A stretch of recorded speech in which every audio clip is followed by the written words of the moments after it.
Please, each of you take a gun and point it to the side of your head. There is one bullet in each of your guns. We will see who will win. Arya's body complied at her command. She took the gun and pointed it to her temple. The man in front of her did the same thing. The woman in the red dress looked down at her watch. It had stopped working. It read 3 a.m., she said. On the count of 3, you will both pull the trigger. The instrumental band continued to play. The sound of the music made everyone feel on edge, waiting to see who would live or die. Evil eyes appeared through atrocious masks, oogling at them both. The woman in the red dress spoke. 1, 2, A smirk appeared on her lips. 3. Run away, run away, run away if you want to survive. 18-year-old Layla walked timidly with fidgety fingers. Short, dirty blonde hair, a cute, angelic face, and a beautiful smile that could capture a crowded room. She knew this was the start of embracing a new life. I don't understand why you guys never like your artists to have an opinion. Nova's eyes squinted with frustration. Calm down. You don't have to raise your voice with me. Frustrated, she looked down at her book. Okay, you're right. I guess I still have a lot to learn about your company. In the shelter, I would sing and dance, entertaining my parents. With my talent back then, I even drew crowds. I'd perform for everyone, put smiles on people's faces that were feeling blue. It didn't bother me that we lived there. I felt we were on an adventure. I had a wild imagination, and honestly, maybe it was then I knew I wanted to be an entertainer. When we finally got a home in 2009, I remember the night we got cable back. The American Music Awards was playing. My mom had given me a chocolate chip cookie. I instantly froze with the cookie in midair, captivated by watching Janet Jackson perform. I remember tapping my little feet to her opening song, Control. Her presence coming onto that stage had me glued to the TV. She motivated me to be a singer. Chloe laughed. I vaguely remember what happened on my trip. It went so fast. You have such a great memory for everything. Most of the time, she would always perform with her high shoulder pads. They high-fived, both saying, Yes! Her heartbeat raced as she walked down a long, narrow hallway with her manager.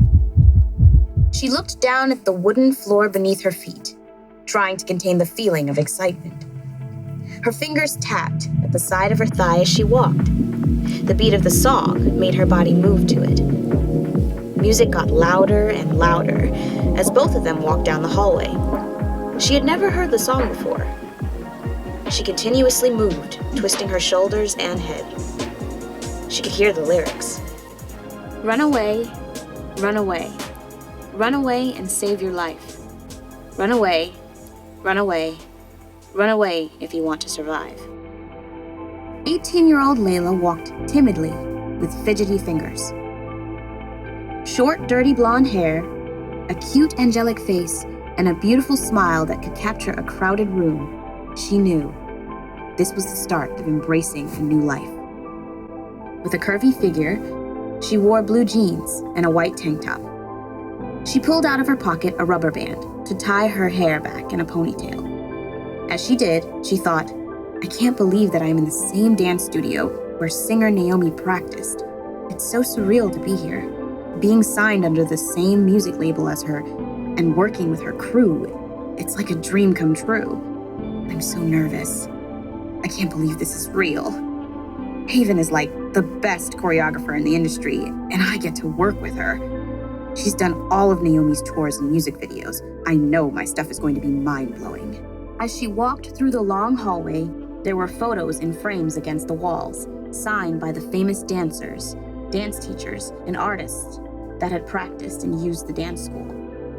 Layla could smell the heavy sweat in the air as she walked into the dance studio. It wasn't a sweet smell, but it was bearable. She used to dance as a child growing up, but wasn't the best at it.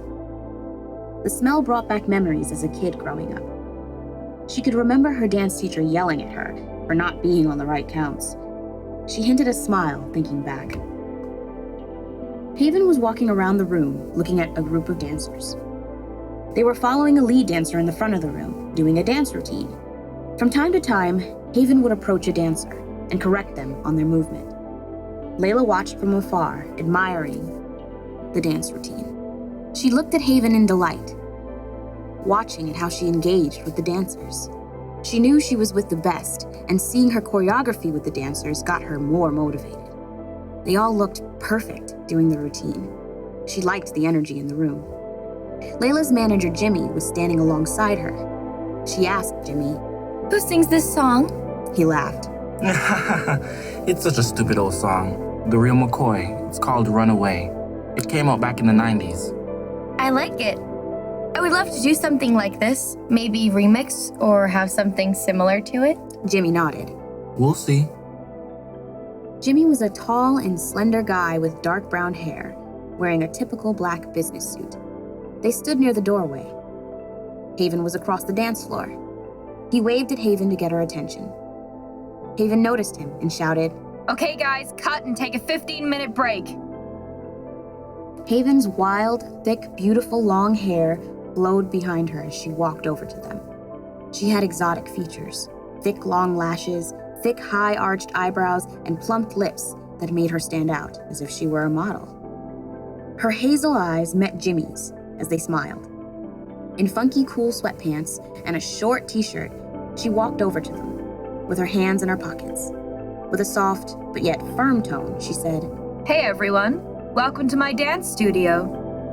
Layla reached out her hand to shake hers, but Haven looked down at it and replied back, I don't shake hands.